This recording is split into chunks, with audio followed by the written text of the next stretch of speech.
Ryan Rollins strikes again as the Bucks take down the Warriors in another career night for the Bucks young guard. We dig into the details on what has been a fun first 5 games for the Bucks coming up next on Locked On Bucks.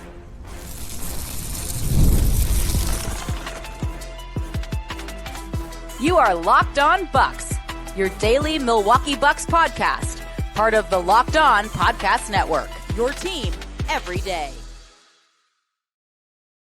Welcome into Locked On Bucks. I'm Justin Garcia, joined today by Frank Madden and Van Fayaz as we recap another Bucks win. Today's episode is brought to you by FanDuel. New customers can bet just $5, and if your bet wins, you'll get $300 in bonus bets to use across the app. Head to FanDuel.com to get started.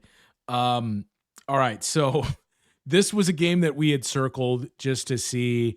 Yeah, Bucks versus Warriors, Giannis versus Steph. It's always interesting. And I think Camille and I talked about it too. Warriors have traditionally struggled against teams that are athletic and have length. And you're like, wow, the Bucks finally have both of those this time. So I really can't wait to see this. And then about like the way Doc answered whether or not Giannis was going to play kind of set the radar off of like, he usually will just like laugh and say, yes, he's going to play. But the fact that he's like still probable, I guess. I don't know. It wasn't until like literally 2 minutes before we hit the air with pregame that we were told, oh, by the way, Giannis is out tonight. So it immediately put a damper on the night. And then Ryan Rollins happened. I don't know. I think I've run out of superlatives on all the post-game shows so far and for 4 games now this season to use on Ryan Rollins, but never in my wildest dreams did I expect back-to-back career highs in 25 and 32. And the way he did it tonight, hit the biggest shots of the night. I think what is most impressive is he was as efficient as he was, scored a career-high 32 points, and, oh, by the way, was defending Steph Curry the entire night. I think we have to start, like, a couple of campaigns for Rollins right now. I mean, I maybe other people are talking about this, but, like, right now, he might be the only player in contention for most improved player. Yeah. I mean, like, which is crazy to think about. Yeah. But once the straw poll come out for most improved. I mean, it's through 5 games. Who else is it? And, but maybe I'm just like, this is just a thought I had earlier today before this game even happened. And I might be crazy, but, we talked about this offseason. Okay, who's the second all-star that the Bucks have? Like we said a bunch of names, and yeah, like all legitimate, but like I have to ask that question now. It's like, could it be him? I mean, this is I think it's way too early to really consider it, but it's a seed that's now like germinating a little bit, you know? I mean, it was really fun checking out Twitter after this game and seeing like Bill Simmons apparently just dropped a pod where they're talking about Ryan Rollins. Zach Lowe, Tim Bontemps too. Like, hey, yeah, I mean, Zach Lowe was guard. Wow. Yeah, Zach Lowe brought up. Well, they were talking about Rollins before the game. On the latest pod that they dropped, and Bobby Marks, Nate Duncan's brought him up quite a bit so far. Yeah, this season. Yeah, and Bobby Marks tweeted out, Ryan Rollins and AJ Green like the 2 best value basically like suggesting they may end up being the 2 best value signings or value contracts in the league or something. So it's like exciting. I mean, we're used to obviously celebrating Giannis, and there's been a lot to celebrate with Giannis here, especially in the first week of the season. I was going to say, Van, maybe Giannis is most improved in the hunt for most improved. He's already he won it, like a freaking decade ago or whatever. But yeah, I mean, it's been so long since the Bucks had, a guy break out into that, like, it's basically been Giannis and Chris Middleton basically were guys that were not super high picks that then became, these sort of like, obviously Giannis fringe nothing, like cemented top 15, 20 all-time player. But, Chris evolving into, a multiple time all-star. So it's weird because like we've been so used to just the treadmill of like, first round picks that turn into nothing. And now to have a guy that you acquired who, is still at the very early stages of his career. I mean, this is a guy who's like barely played in the NBA, basically. 23 years old. Right. I mean, how many minutes has he played, right? Like pretty much like every rookie who got time last year has played more than Ryan Rollins in his entire career, basically. So this is a guy who really has not had much of a chance. And, things happen for a reason. And obviously like his road was a bit winding to get to Milwaukee. But he showed last year, he's a great spot up guy last year. I looked it up because I was looking at what his pull up numbers was. He was 43 out of 100 on spot up threes last year. He was good finishing with either hand last year. Like the amount of like left hand, I think he had like 4 or 5 left hand finishes tonight alone. Like he just gets to the basket going either way. I think he might honestly be more comfortable going left than right at this point. Yeah.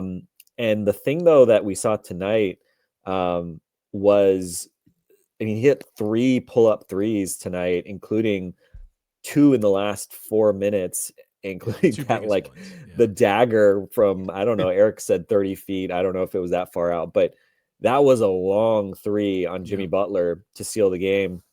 The one before it came right after Steph had brought the Warriors within 106, 104, and he just came right back down the floor and was like, F it, here you go, Steph. That was a scary moment, right? Like they got to within 2, and it's like this at all points tonight. You're just kind of like, when does the magic stop? When does clocks hit midnight? But Rollins was having none of that. Yeah, and I was having visions of some Game 5 in Indiana with some of the like turnovers, and he had an 8-second call and some of that stuff. But yeah, I mean, it's just like it's kind of uncharted territory for us. Like to be sitting here thinking like, wait a minute, we thought Giannis didn't have any co-stars, and like it was just Giannis and a cloud of dust. And now all of a sudden it's like, is Ryan Rollins now like just going to be like a really, really, really, really good NBA player? Like, I mean, again, it's early days, but he's at 18.6 points per game and 5 assists. Yeah, I mean, like, is Ryan Rollins clearly like that's the second leading scorer? Okay,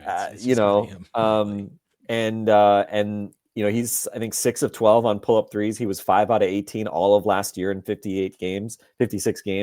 So if he's now going to be able to pull up from 3, and he's going to be able to like read the defense and attack the rim and get to the paint and make good decisions as a passer. Like, Justin, I've been saying like, he's not really a point guard.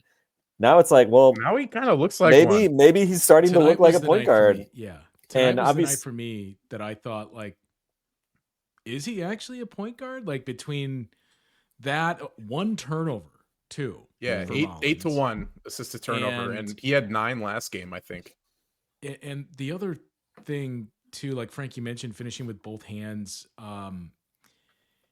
Tonight it really stood out, and maybe it's just the age of the Warriors too, but like he has this extra gear and he just glides to the basket. There was at least 4 or 5 times where like you saw it, especially with Cole Anthony, where it's always this tightrope of like, this is teetering on disaster. Oh, he got it to Kuzma. Oh, he got it out of traffic. Okay, good. But with Rollins, just like through traffic with nothing. And it's almost like the one on Buddy Hield too, where Buddy Hield was like, wow, I didn't know he was that fast, and just kind of caught in quicksand. Rollins at the rim this year per cleaning the glass is 12 of 15, which is before tonight. Before tonight. Exactly. Yeah. So 91st percentile among guards. I think we saw flashes of this in like maybe last year a bit, also in the preseason. I still come back to with him summer league in 2024, which was his first summer league with the Bucks, where that was where you started to see like they may have found something here with this two-way guard who has just been a cast off from 2 organizations. But and then last year, he's playing with the separated shoulder.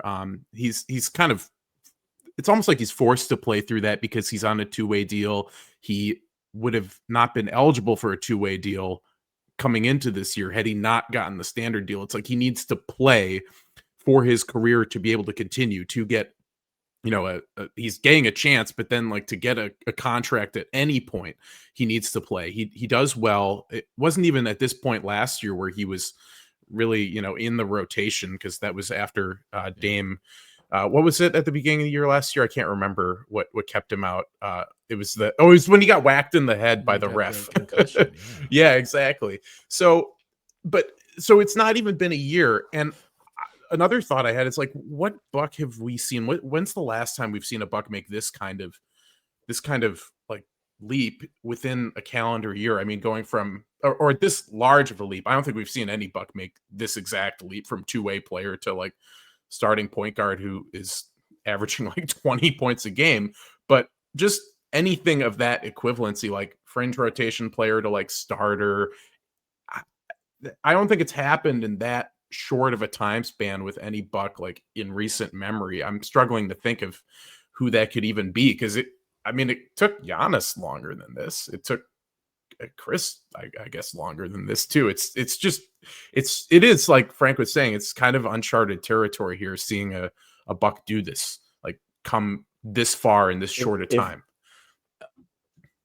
If I invoke Ramon Sessions' name, is it going to really kill the vibe? I was thinking, it's like, how far back do we have to go? Yeah, when Sessions had that, what was it, 20-point, 24 assist game, I think, or was it 24 points and 20 assists? He had a 2020 game. I want to say was that in his second year, maybe? But like, I think the context of the time though is, the Bucks were not like winning games. It was like, that was like a crap, it was just like, oh, this is like a fun thing to distract us from, the fact that I think they got blown out even in that game where he had the 2020. But yeah, for Rollins to go from, flyer, right? Like two-way flyer guy to, oh, this guy actually fits well. And like, he's really like a useful guy that like is basically demanding that you try to find him more minutes. And let's give credit to Doc Rivers, always lampooned as the guy that doesn't want to play young players. He gave Ryan Rollins a chance last year and, kind of like found ways to keep him playing throughout the second half of the season. Obviously, when Dame goes out, it was much easier because there was more time.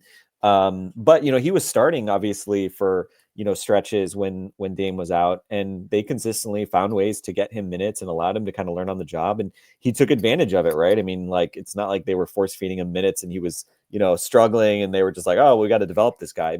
He had to earn it, right? They weren't going to just give him minutes just because he was a flashy, first round pick, because that wasn't the case. He was, third team in 2 years or 3 years, whatever it was. So yeah, it's a really cool story. And it's, again, like, I don't think any of us are saying like, oh, he's going to, put up 25, 30 points every game. I think tonight is interesting because they needed him to be like this because you didn't have Giannis. When Giannis is out there, obviously the demands and the requirements are different. So, he had his last career high with Giannis scoring 37. So it's not like, like, oh, how are we going to make this work? How do we get enough shots for, Ryan Rollins and Giannis? Like, I don't think anybody should be worried about that. But yeah, I just think it just gives you like way more optionality. This team is going to need to find scoring when Giannis is resting or when he's, sitting out games. They're going to need to find, obviously, juice when Giannis is on the floor and you need to take some pressure off him. And for him to continue to develop. And I think the obvious question now is like, when Giannis is healthy, how does he find ways to pick his spots and complement Giannis in the right ways? But, if he can shoot off the dribble, if he can shoot spot ups, which we knew he could do, if he can get to the rim and finish, that's an awesome place to be. And, like we were alluding to, like, it's cool to see that this sort of changing the tenor of like, oh, the Bucks are not just, a bunch of dudes that Giannis is dragging to, a good start as part of an MVP campaign before he inevitably asks out in a trade next summer. If Ryan Rollins is actually really good, and he doesn't have to be a 20-point per game scorer. If Ryan Rollins averages 16 points a game this year, but like establishes himself as a really good player and this kind of defensive guy at the same time, and you're getting, hopefully soon you're getting KPJ back and Cole Anthony, like continuing to do what we've seen flashes of them doing, all of a sudden it's like, point guard. yeah, well, all of a sudden it's like you got some horses, like Giannis has some dudes that he can play with, and these guys are all 23 to 25, 26 years old. Throw GTJ and AJ Green in there, and all of a sudden it just, I don't know. I think again, like so much, I think of what ultimately happens with Giannis is going to be vibes, and at some point you're going to have to win and actually win a playoff round. I think for Giannis to like finish his career here. But look, it's not even November yet. It's Halloween, so we got a long way to go. But certainly, this is fun just to have like this sort of energy around the team, and just again, like I mean, we do part of I think the fun of, and people probably why people listen to us is because we're not the gloom and doom of the national media, but like we all like the national media to be telling good, positive stories about the Bucks. It's just more fun to consume basketball. And this is, aside from Giannis doing what he's been doing, this is like kind of the perfect 1-2 punch to now tell the world like, hey, the Bucks actually have some other people that are fun to watch and worth surrounding Giannis with. It's a nice place to be. Shout out to Ryan Rollins. He was getting double teamed tonight, like multiple times. Ryan Rollins being double teamed by like one of the best teams by record right now in the league. I mean, like we didn't see any of this coming. I think there's just so much that's just like it's just setting this new standard with him every night, which I mean, even I think the most ardent Rollins fans, and I know some of them, it just kind of reminds me of the Brewers, right? Like we were all like this year, like, oh, they might be good, but no one saw what ended up happening with them, like 97 wins coming. Maybe the playoffs. Well, I mean, saw that coming, but the Brewers comp would have been like if they started 2-8 this year, and then Ryan Rollins became the revelation, and like, whoa, here they come. Yeah. I mean, Ryan Rollins with his 2-way play. I mean, he's really more Shohei Ohtani than any Brewer, though. Is he not? I mean, if we're doing baseball comps, and he's at one point he's going to have one of the finest postseason performances in NBA history. Let's keep that going. It's like spring 2026. Let's do it. Yeah. The difference in this year's team versus last year's is basically like you have a Shohei Ohtani now. And the last 2 years, you had Brooks Kieschnick of like, well, we do have a guy that. Do not cast shade on Brooks Kieschnick. That's what it feels like. That guy signed an autograph for me back in the day. He was a nice dude, and he was fun. He was fun to watch. So, some other stuff on this game that we should touch on. One bad thing for Giannis in his MVP case, which we've already hinted at. And speaking of Giannis, too, Van and I were talking about this off air, but what he said after the Knicks game, I'm curious if you caught it and what you made of it, Frank. So we'll get into that coming up after this.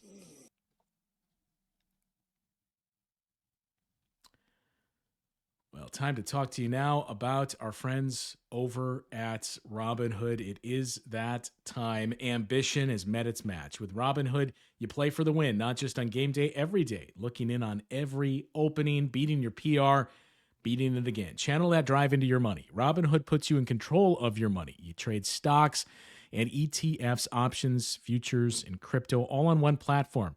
You can now build and execute your own trades from a desktop with Robinhood Legends Advanced Tools, or take advantage of the new Robinhood strategies with a tailored portfolio managed by a team of experts.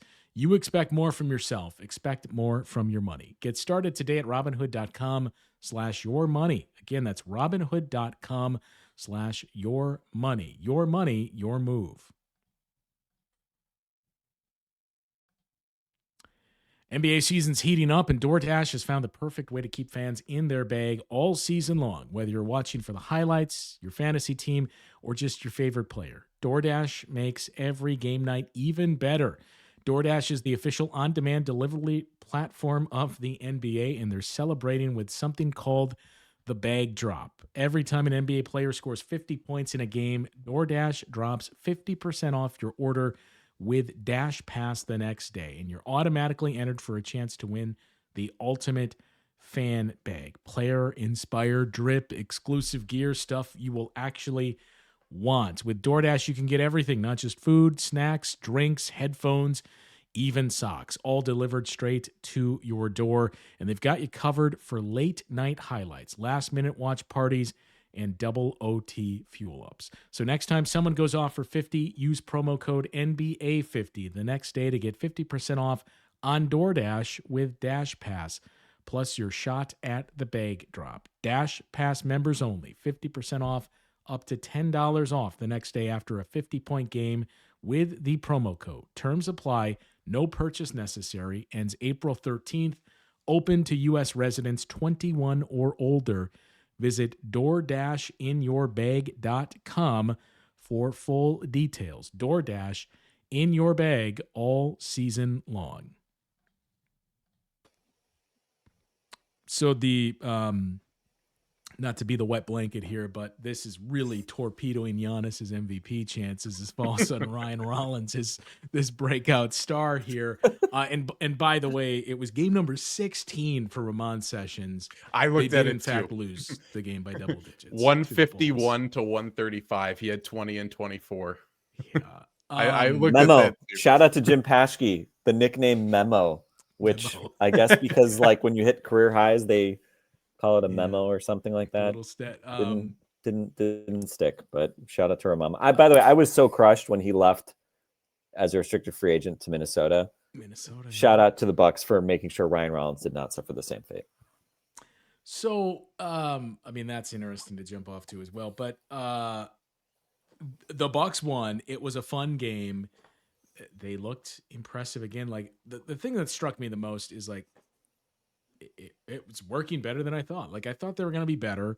We talked about our expectations, and I think we were all pretty much aligned. Like, hey, if everything breaks, I could see like potentially finishing third. Yeah, even higher, I guess. If Giannis is an MVP candidate again, and you know some of the pieces really fit, your defense is better. Like, yeah. Otherwise, I think there's going to be a lot of teams bunched in, and they'll probably finish standings wise where they were a season ago. But I feel better about where the team is headed. And the biggest surprise so far, with the super huge caveat that it's only 5 games, is like this is working even better than I imagined so far against good teams too. Like it's not the toughest schedule, but it was loaded with these like challenges and litmus tests. The Raptors expect to be better than you. The Cavs and the Knicks dominated you last year. And then this matchup with the Warriors.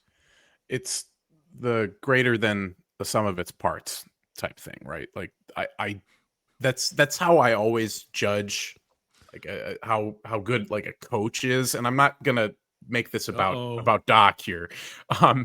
Because I just always remember like watching the two coaches I always would come back to, and I'm not comparing Doc to either of these guys, is Bo Ryan and Greg Popovich. No. That just like they would get the most out of the talent they had. And as you've alluded to, Justin, like Doc does have a little bit of a reputation doing that, like that Clippers team after like the interim Lob City to like Kawhi Clippers team, like just a young team with a young point guard. I mean, these are again comparisons that are like far beyond what I'm actually trying to say here. Are you trying to say Ryan Rollins is going to be Shai Gilgeous-Alexander? I thought. Listen, man, I already said he might be. Lou Williams and Pat Bev. I already said he might be the second All-Star. So what the hell? But no, this is a team that's prioritizing fit, I think, over like just the on paper, you know, or the like the NBA 2K talent or the ratings, you know, the ratings column. And that's not something I think we certainly haven't said that about a Bucks team since Bud. And I thought Bud was also a really good coach in that vein as well.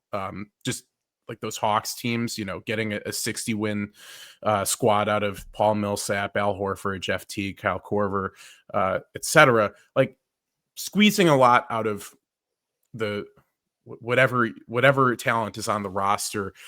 I mean, I think the Bucks maybe are doing that, but I think a better way to just the way I see it is, it just like this is the validation of the roster construction that they decided on for this year, which is just like it's about the fit. It's just about having, as we've talked about, a lot of pieces that actually coalesce, gel together. People, the phrase "star in their role." Players have been saying that.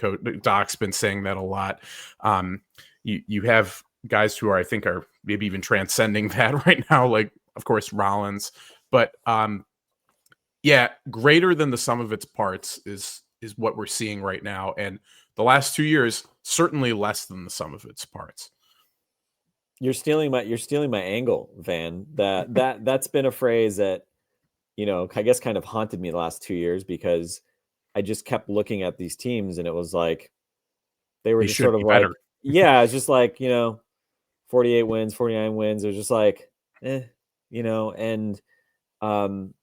like I think Doc has his virtues, right? Like coming into the craziness of the team when he did, right? Like I think he's a guy that obviously really knows how to manage veterans, knows how to manage a locker room and personalities. He has credibility with basically everybody that like might walk into the door. I'm not, I don't ever want to be the guy that's like, oh, like he's just like, all right, Doc stinks, whatever. Like, like the things in the summer about like, why hasn't Doc been fired yet and all that. But I absolutely had questions, like, I mean, Justin, I said it, right? I was the lowest on them in terms of win predictions. I just like did not want to set myself up to say like, oh yeah, they should win 47, 48 games. Because implicitly that's like saying like that is an endorsement of saying like, I think Doc Rivers is going to figure out how to get the most out of these guys. And I think that Clippers team, we talked about it this summer. Like that was sort of my hope, was that like, hey, Doc has figured it out with frisky teams over the course of his career. I mean, like his first Magic, kind of breakthrough season where I think they lost against the Bucks, whatever year that was maybe kind of an example of it. Not very recent, like 25 years ago. But that Clippers team was a more recent one. And so, like he's not just a guy that only can handle, like star-laden rosters. But, again, like he's kind of obviously later in his coaching career. You never know how guys adapt, like the game is changing, et cetera, et cetera. And for all the experience they had on the bench last year and still have, with a bunch of like head coaching experience between guys like Darvin and Dave Yeager, Joe Prunty, last year, like it's just, kind of one of those things that, at some point they had to show that they could get more out of this team than just, less than the sum of its parts. So obviously super early days. The season is long, right? Like that was my refrain last year early in the season. Like the season is long. Like you're going to have highs, you're going to have lows, you're going to have really good stretches, you're going to have some injuries you're going to have to fight through. You hope that you don't have major injuries to key pieces. And we'll see what happens, with this version of the team. Hopefully, obviously, Giannis is mostly healthy, and, hopefully Ryan Rollins is healthy because he's now the second most important player, apparently. But yeah, we'll see. But I mean, again, like the vibes were good. I think the competitiveness we saw in preseason, I think was one of those like things that made me feel pretty good, even though it was preseason. Like they didn't lay any eggs, like they won whatever it was, 3 out of 4. They were competitive against the Thunder.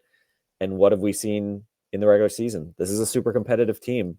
I thought this was the best defensive game of the season, and it was the only one they've played without their former defensive player of the year in Giannis, and so I think, we talked a lot about Rollins.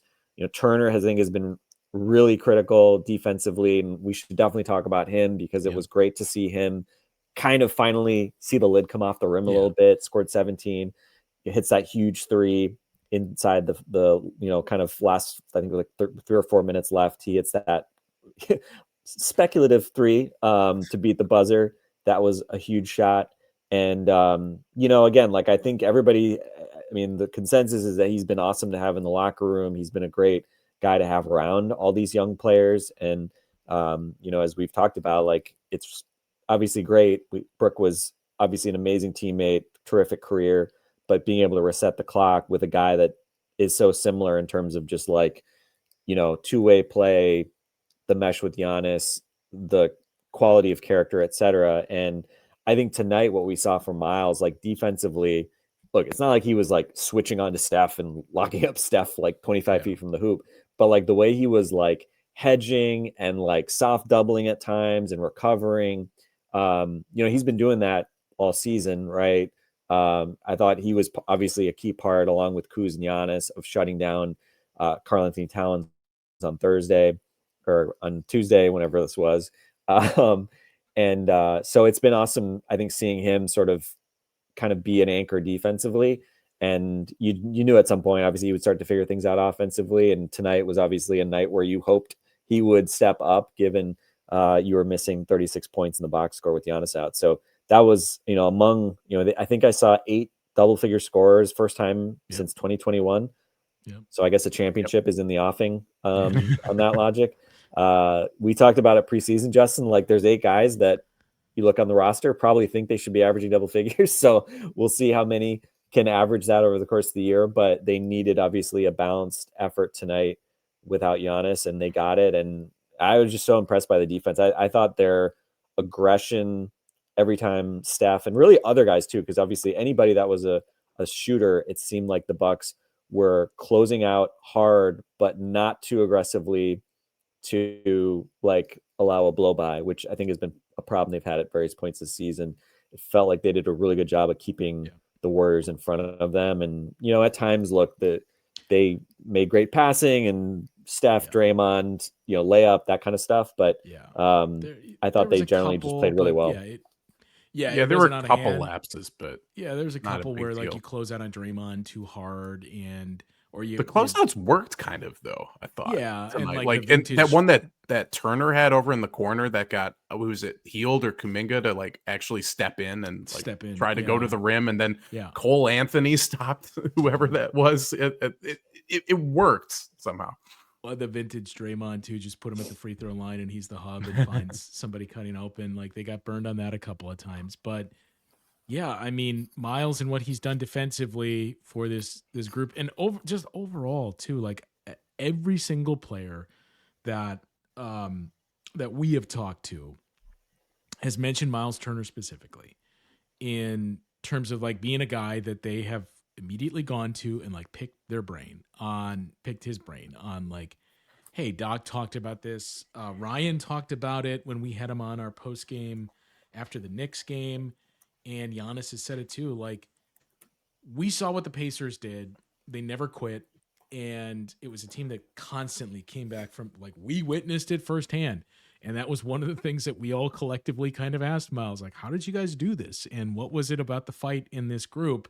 Through these first 5 games, it feels like that has rubbed off on this team. And we kind of mentioned it in jest, but we were talking off air after the broadcast ended and meant, like, when's the last time we had 2 games that were like this fun back to back in this arena?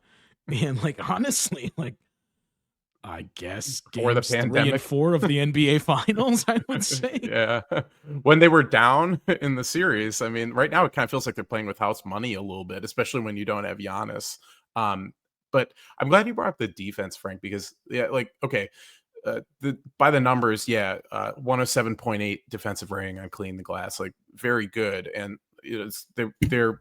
I'm sure this will get them within the top 10 defensively right now. But with Turner, one thing I noticed they were doing a lot, and Turner was involved in this, was they were trapping very high tonight, and like right across midcourt. And the Warriors do turn the ball over a fair bit. I mean, they ended up was it 20 this evening? I guess ended up at 19. They must have taken something away, because I saw 20 at one point, and turnover rate, they're in the bottom 10. They're I guess 22nd. We're thinking like 30th is the worst in turnover percentage. But both high and low, I thought Turner was involved in both places, but also guys like Trent and certainly Rollins, who I imagine, like, he must still be leading the league in deflections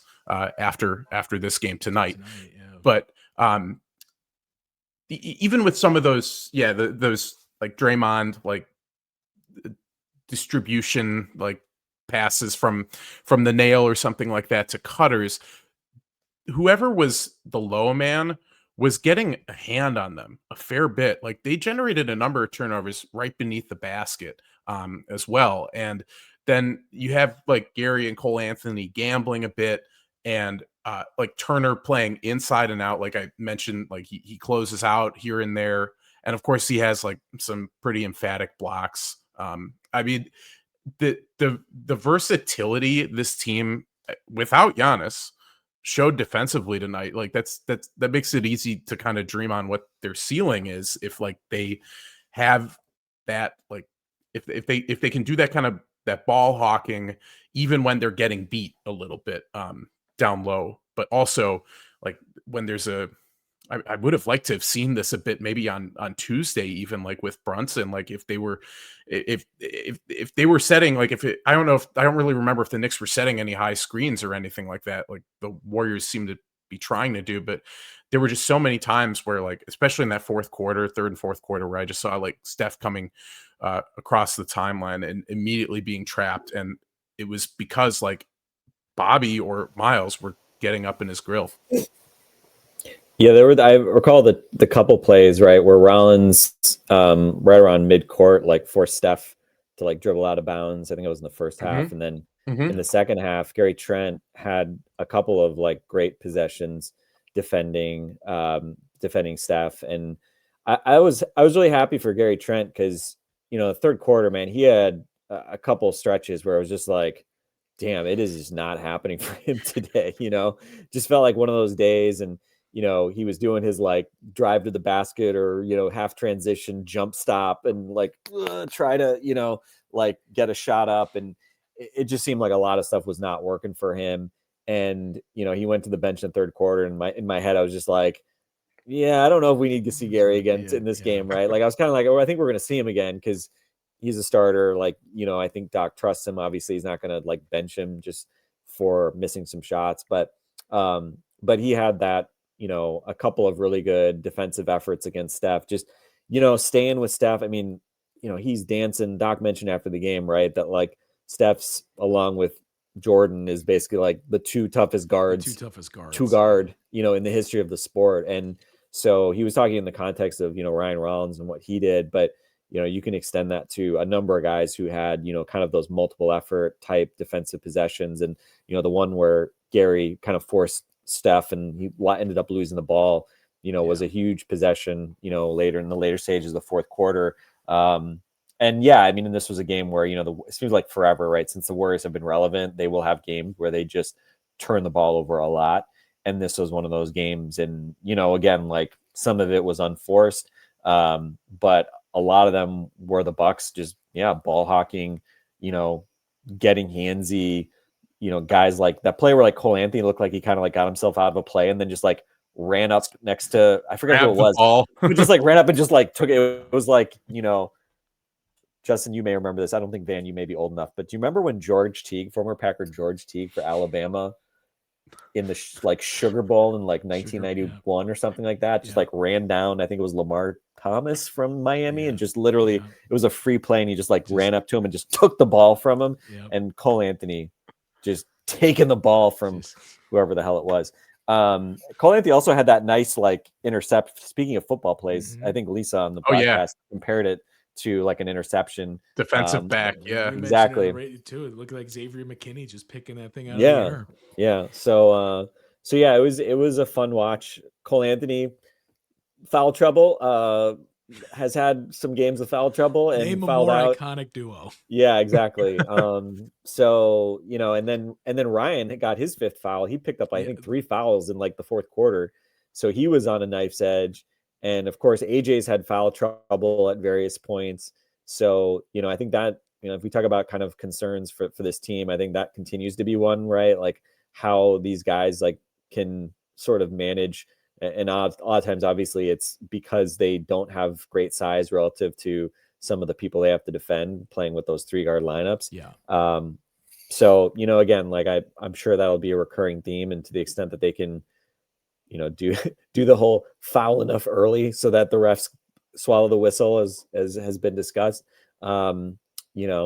We'll see how that works sort of over the course of the year, but yeah, it was a fun game to watch defensively. And I was thinking about, like, before we jumped on, like, these are always the most fun games. Like, even when Giannis is out, like, I mean, normally when Giannis is out, it's like, it's like a big letdown.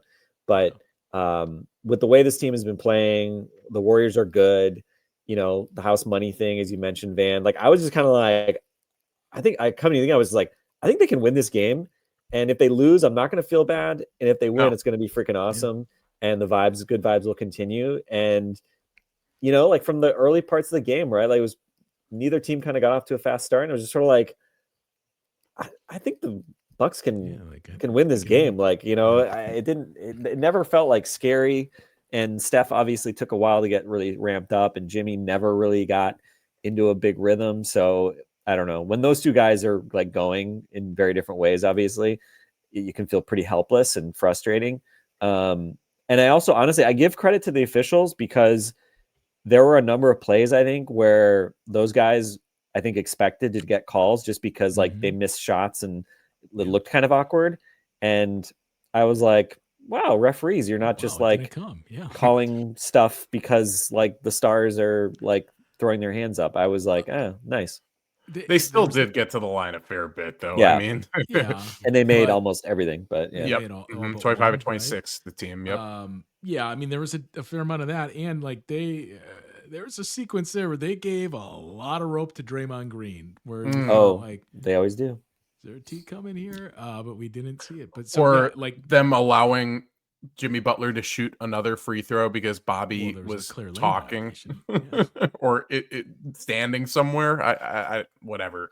Fun is the word to describe this game and what we've seen so far through these first 5 games. So I mentioned what Giannis said. I do want to get your thoughts on that, Frank, and then we'll look ahead to, like, can they keep this rolling against the Juggernaut Kings coming up after this on Locked On Bucks.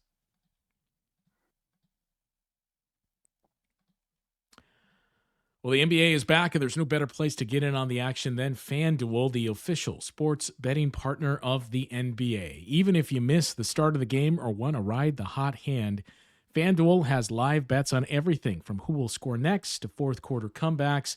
Plus, you can even combine your live bets into a same-game parlay for a shot at a bigger payout.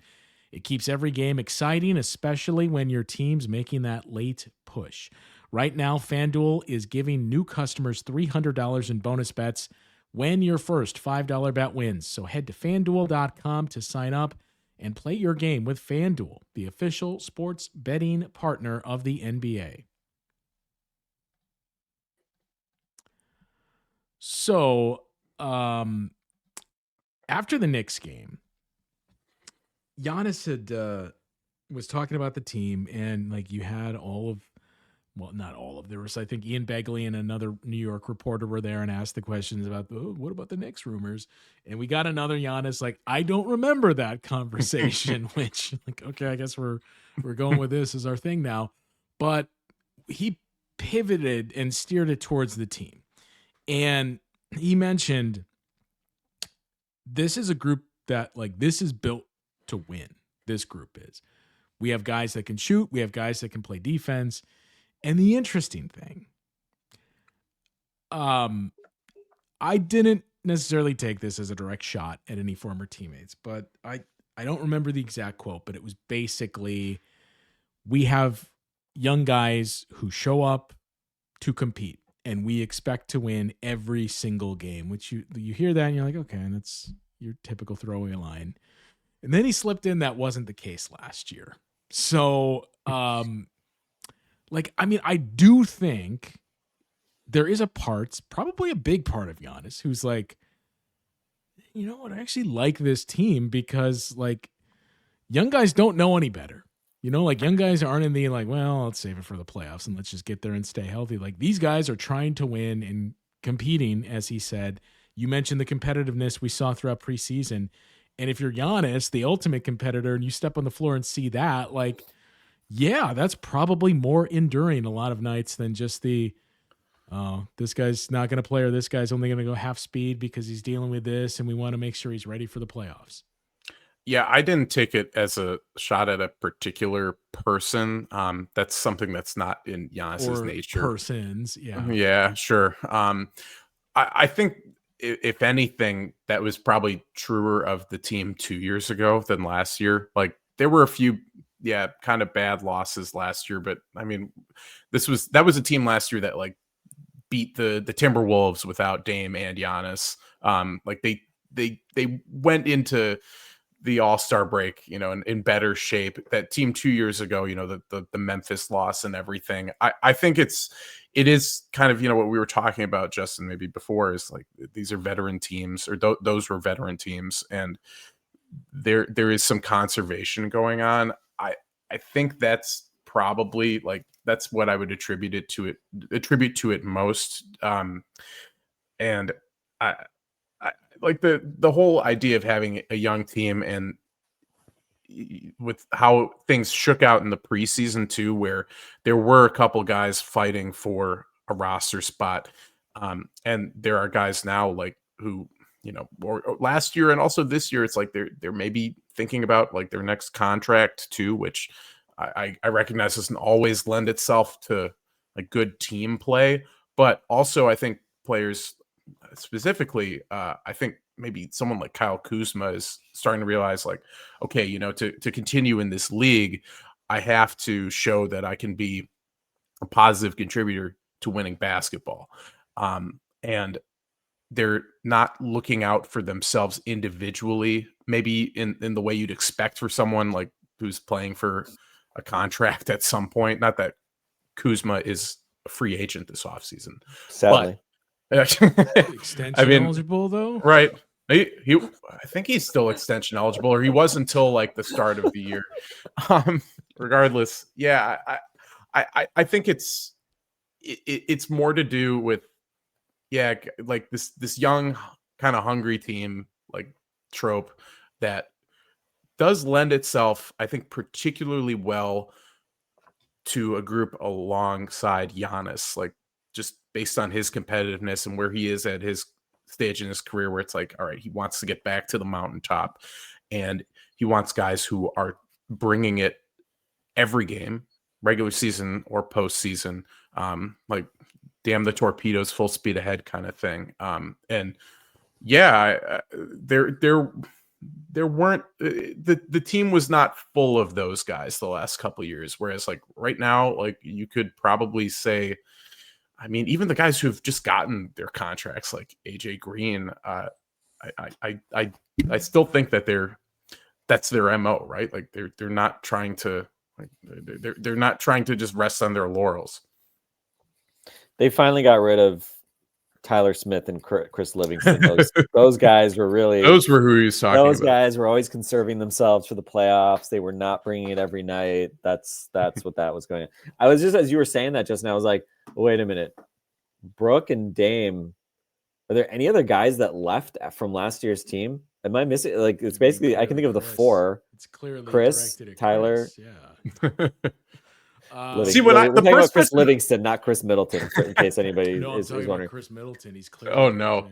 It's just those four guys, right? Yeah. The first person I thought of when he said that was it was Jay Crowder.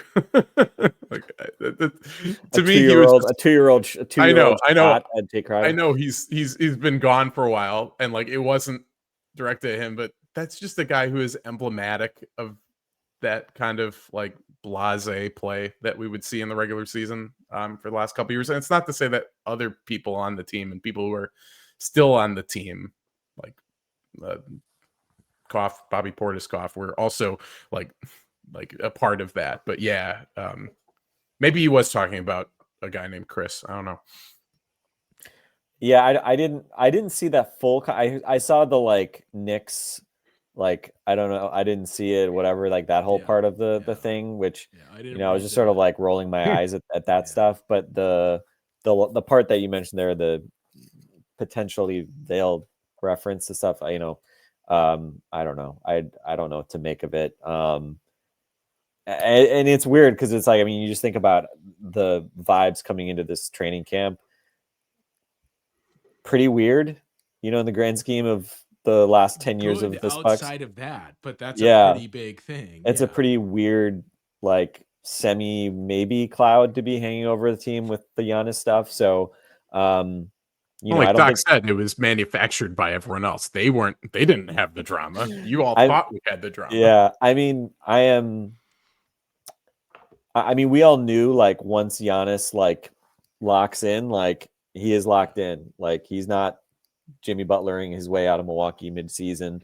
But that said, right, like, if they were 1-4 or 2-3 or something, and like Giannis is doing this and everybody was sucking and blah blah blah, we know how quickly this stuff turns, right? Like ESPN has a story holstered about this, right? Like I think 3 days ago Bleacher Report was like, trade of how could Giannis land in Golden State? It's just like complete, clickbait, not based on anything stuff. Just like, is this Ryan Rollins' team now? Yeah, exactly. Now it's different. But anyway, I mean, why would Giannis want to go play with old Steph Curry when he has a burgeoning talent like Ryan Rollins here in Milwaukee, right? Like, forget who do you want to hitch who do you want to hitch your wagon to? Come on, obviously.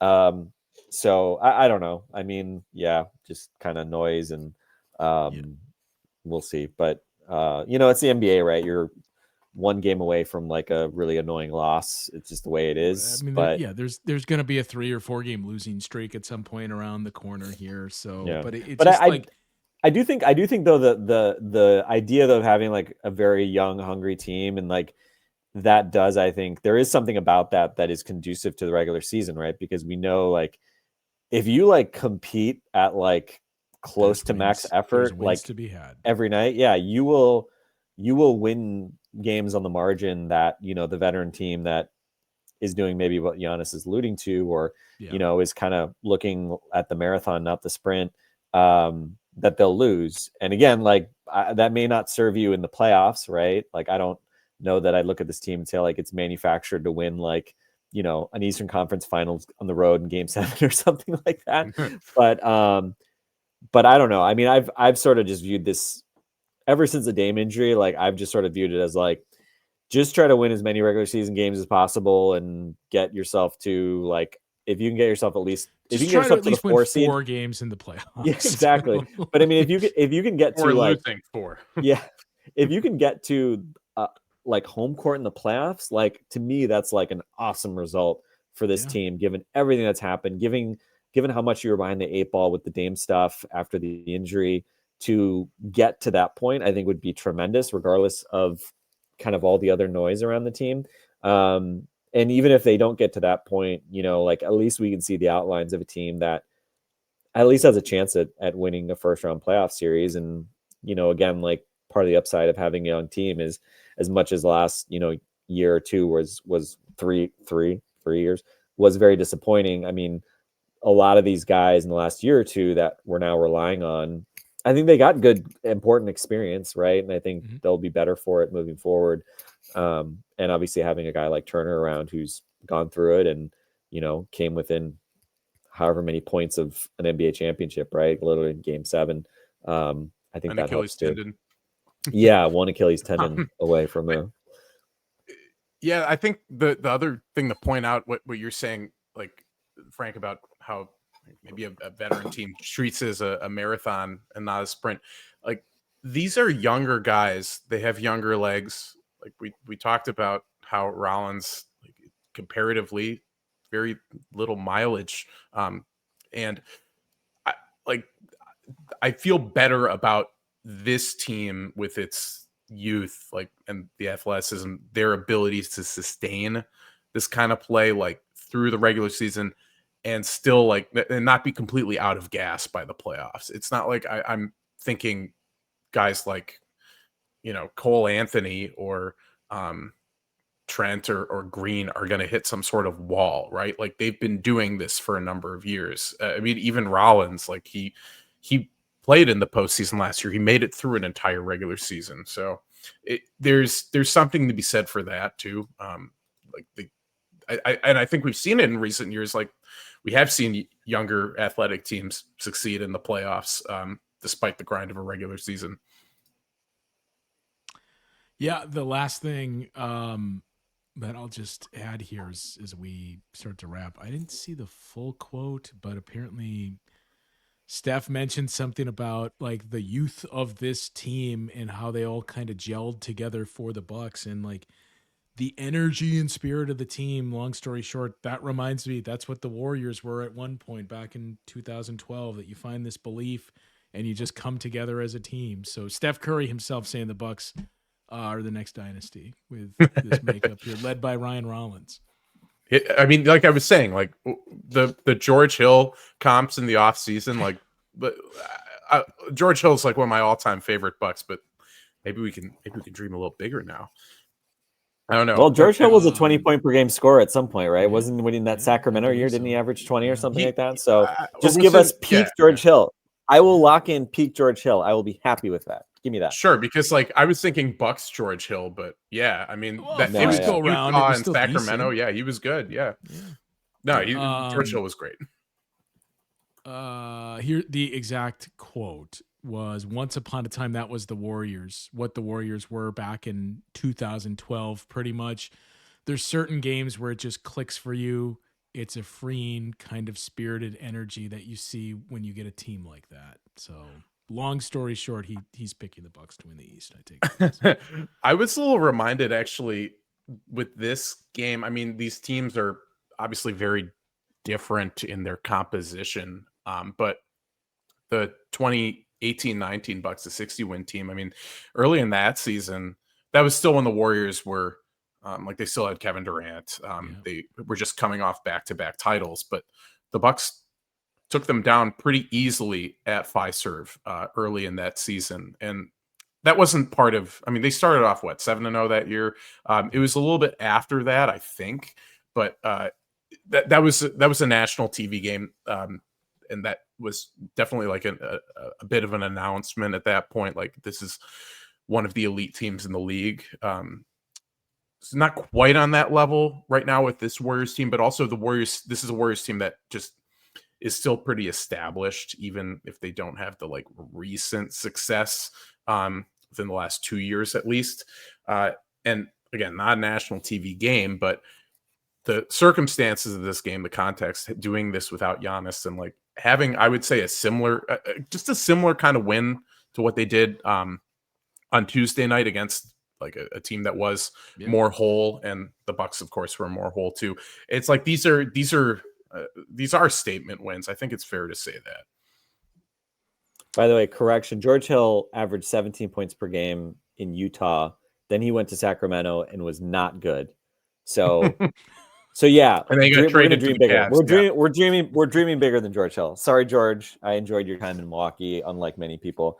So yeah, Ryan Rollins, we're dreaming bigger. It's been a fun first 5 games of just like the vibes around the team, the way they compete every single night. And now the interesting part is, as we mentioned earlier on the show, like all the national podcasts and shows that are starting to point some attention towards the Bucks. Like, they're not starting Kyle Kuzma and they're doing this. Wait, Gary Harris isn't playing and they're still doing this. We thought they were their big offseason acquisitions. Well, in fairness, Van, they did in fact start Kyle Kuzma in 20% of their games so far, and they did play Gary Harris tonight, like for a minute. They did 3. And then 4. like some fun ones next week too. We get the NBA Cup and the unbeaten Bulls. Pacers in Indiana, the return for Myles Turner. Monday. That, man, do I want to win. If I could win any game in the next week, I think I want to get that win in Indiana, which of course is also like a game you really want to win, just given they've had a bunch of injuries and are winless. Nobody's available. Like their top 6 players from last year are all gone. Who are their guards right now? Like Ben Shepherd and didn't they sign our old guy Sarunas Jasikevicius? Is he back? I think he Travis played for Best. Are they digging him up? Travis Best is back to hit a corner. Bucks 3. killer. Bucks killer. When they Travis showed Best. him, they invited Travis Best to That's when one I of the knew it was games in over. Indiana last year. I was like, oh no! Like it was like he was at game one. It's like, well, why did they? Did I was just waiting for like TJ McConnell to hit a game-winning corner 3 when they showed Travis Best. Like, oh, great, here's the next one. Mac McConnell McClung is seems the like name. out for a Mac little McClung's Little while, bit, right? yeah. So like he's not going to show up on Monday. Well- I really don't want to see TJ McConnell. The less TJ McConnell, the better. So, and it's interesting. So I already recorded it because of our schedules, but our Monday show is I talked with Tony that covered Tony East, and like I asked him too when he was mentioned they're 0-4 and like the vibes obviously aren't great, and I had said like, well, isn't this kind of a good thing? Like you don't have Tyrese Halliburton this year, you lost Myles, like shouldn't you just lean into the tank? Quiet quit. And well, he said no, like not his opinion, but the organization's like, no, that's not the plan. But it'll be interesting to see, like, once we get to mid-ish November, and if this team is all of a sudden like, wow, the Pacers are 2-13 once you get through November and December, like the die may be cast, and it's all right. We should, because they made that trade last year. Was it with the Pelicans? They made the trade. Yeah, trade back in the So summer. It was after. I think it was after Halliburton tore his Achilles It was too. the I day think. before. Oh, it was the day before. It was Okay. the day before. So Okay. the Wait, what? Pelicans. The made Pelicans- that trade. Oh my god. Oh my god. Wait, which Pelicans blunder They was traded. this? They traded. They acquired the Pacers number 23 pick in this last draft for next year's Pacers pick. So it's possible that Oh, they so will end up like if and again, like I don't think the Pacers are going to be terrible, but like let's say if the Pacers are But like if the if they injuries linger at that playoff- point, like fine, let's just tank. Yeah, well, So if they it's finish, like- possible. yeah, and if they finish like 8th in the lottery standings, they could jump up to 3 or something, and then you have a scenario where like the Pelicans could be a top 5 worst team very easily, and the Pacers could be up there as well. I mean, like effectively, they might have given up basically like 2 top whatever picks. Yep. For For Derek Queen and right in the span of a Right. month, they basically punted, that for a number 23 pick and whatever that sort of along with that other future pick turned into Derek Queen. No pressure, Derek Queen. Sorry about that. But I asked Joe him too, Dumars so- really liked him. Really so liked they, him. as of right now, the plan is not to tank, even though I think there's some business sense to it. But I asked him too. They're so deep though too. Like that's like the thing. It's like when they're healthy, yeah. Yeah, but well, I mean, they're just totally snake bit right now. But Yeah. like, I mean, we saw it on opening night. Like they were missing a bunch of dudes, and they Yeah, still took yeah, and the they still Thunder to gave like a game to Oklahoma double City. OT. Yeah. Yeah. But and not to give away too much of that show, but like I asked him to, what is the realistic expectation for the reception that Myles Turner gets? I didn't listen to it yet. I saw Myles Turner was on Thanalysis before the game against the Warriors, and apparently there was more of the veiled shots at the Indiana Pacers throughout that interview. He By the way, seems they posted the longer thing where he was talking about Tyrese Halliburton, which was important because I think what got clipped was like him sort of making it seem like Tyrese Halliburton talks shit and then like runs away.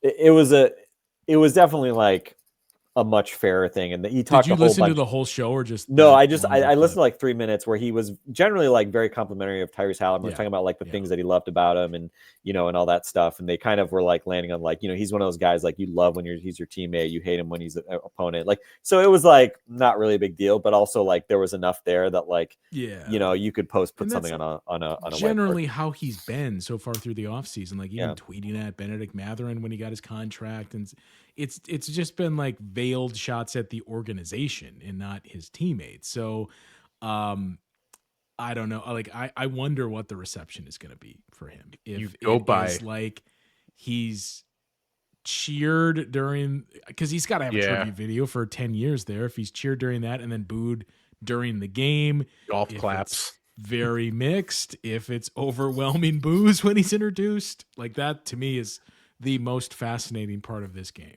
If you go by I what feel like Pacers fans say on Twitter, it Well, will that be it's like overwhelming boos. it will be like Craig Counsell back in I made early that 2024 comparison, yeah. trip to Which Milwaukee. is like to me is very like Stockholm syndrome-ish. Like if they do that because it's like Yeah, if you had offered him, you cannot tell me that if the Pacers offered that contract or even like, 95 or 100 million for this for 4 years, like I have to think Myles If Turner. they offered 90% of what the Bucks offered, I have to think assume he's there. re-signing. Yeah. But like he made another comment, about like basically they offered what I think Eric reported to, like it's like 3 years and 66 or something like that. Yeah. So it just, I mean, like, like I think if you're a fan base, like I always was sort of like Pacers should be pissed at, or Pacer fans should be pissed at their ownership, which is historically always cheap. And, like you can say that maybe it's okay that, like they have to make some oxygen choices and maybe not paying Myles is like can work out for them. But like, figure okay, it out later. yeah, but like I don't think you can get mad at Myles for that. Like, like understandably, the guy was in trade rumors for the last half decade. He stuck it out. He was willing to resign, and then they basically lowballed him. Like, so anyway. But yeah, lick those boots. Lick those boots. Boo him so that we can just continue to despise your team and your franchise. It's good for the rivalry, So that's Monday, and we got the Kings. They better beat the freaking Kings. Giannis better come back, and they better stomp out the Kings. But why do I feel like it's very possible Giannis rests one more game and they lose to the Kings? We were talking about it before you jumped on, and like on the one hand, I don't know if it's just the history of scars that we have that you're like your antenna is up for like this is a total trap game. Banana peel. Given the Pacers are after it, and the 2 games you had leading up to it, the 3 games that you had leading up to it for that matter. But I also do wonder with a younger team, like I don't know that like does that exist if you have these young guys that are just going to go out there and compete? Yeah. The age thing, like the Warriors are. It's either I think they're the second oldest team. They're the second oldest. The Clippers. Behind the did Clippers. You catch that when we were starting, Frank? Did you know the Bucks are the 5th oldest team in the league? Yeah, but it doesn't feel like it, right? I mean, the Clippers, the Warriors, and then the Kings. And I mean, you look at like what the Bucks roster actually is. Like, let's say, if you take off, like if you get rid of Thanasis, or like if you were to like not get rid of him, obviously you can't do that. But like if you actually look at like their 8-9 top guys who are playing, it is a fair bit younger than a lot of some of these top basically rotations of these teams of a couple 30+ year olds, and then the rest of their roster is entirely like 26. Not even. They have like Giannis, Kuzma, Portis who are 30, and then Prince who's 31. But like then you have, I guess Turner's almost 30, but the athleticism and like the ball handling on this team is so much more youthful than a team like obviously the Warriors, but certainly the Kings too. I mean, like they still have. I'm looking at the actual average ages though. I'm surprised how low the average ages are, even for the quote unquote old teams. Like, did you guys see how old the Bucks are? What their average age is? They're like 27.8, I think. 26.5 is this thing I'm seeing. The oldest, the Clippers are like 30. Yeah, this has the Clippers at 28.6.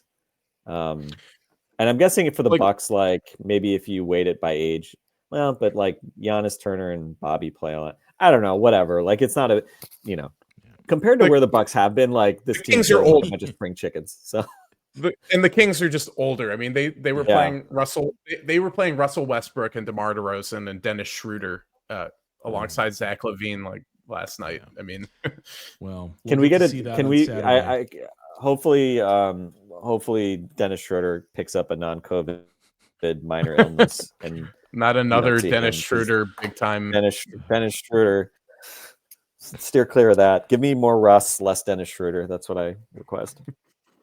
Kings on Saturday, and then the big one with the Pacers on Monday. But we'll see if the good times keep rolling here for the now 4-1 Bucks. That'll do it for today's show. I mentioned we've been doing a post-gamer after every game. Not sure if we'll have one Saturday. The earlier tip actually makes it somewhat difficult for me, and I'll be at Lambeau on Sunday, so there's no chance to record it then.